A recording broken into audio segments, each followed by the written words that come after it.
고양시의회 제235회 임시회가 개회했습니다. 시정질문에 나선 9명의 의원들은 주거지 인근의 축사 적법화 요구와 요진 기부 체납 문제 등을 짚었는데요. 질의 주요 내용을 전진아 기자가 정리했습니다. 돼지 열병으로 축산업 타격이 큰 가운데 무허가 축사 양성화 문제가 고양시 의회에서 다뤄졌습니다.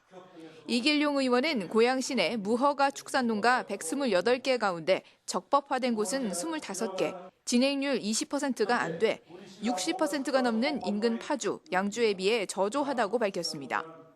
원인으론 오랜 시간이 걸리는 인허가 절차를 지적했습니다.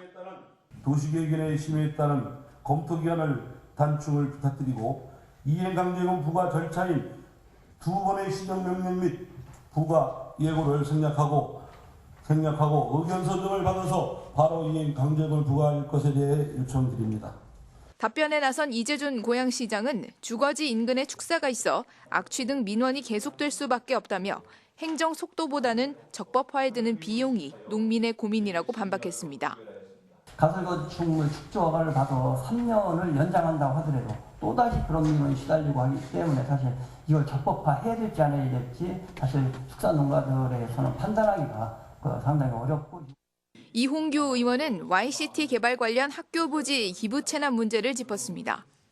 요진 개발이 당초 고양시에 기부 체납해야 하는 학교 부지를 요진이 소유한 휘경학원에 의회 의결 없이 무상 이전하도록 방조한 상황이라며 고양시가 소송의 한계를 인정하고 학교 부지에 대한 공유재산 관리 계획을 세우는 등 적극 대응할 것을 촉구했습니다. 현재 휘경학원 소유의 학교 부지여서 공유재산으로 바로 등재하는 데 어려움이 있으니 우선 공공용지로 용도 변경하기 위한 최선의 방안을 찾으셔야 합니다. 그리고 공유재산 관리 계획을 수립하여 고양시 재산임을 더욱 공고히 하셔야 할 것입니다.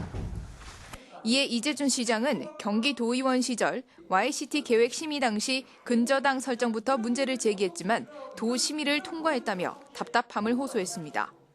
또 추가 협약서에도 부지에 대한 고양시 재산권, 소유권이 명시가 안 돼 법을 통해 해결할 수밖에 없는 상황이라고 강조했습니다.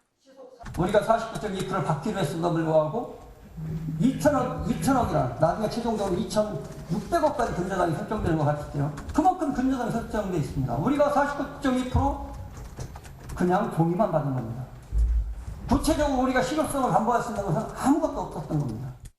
이 밖에도 이날 질문에서는 창릉신도시 고양선 추진 시 행신동에 역을 추가해야 한다는 의견과 학교 밖 청소년 지원 문제, 개발 제한구역 훼손지 정비 사업에 대한 문답이 이어졌습니다.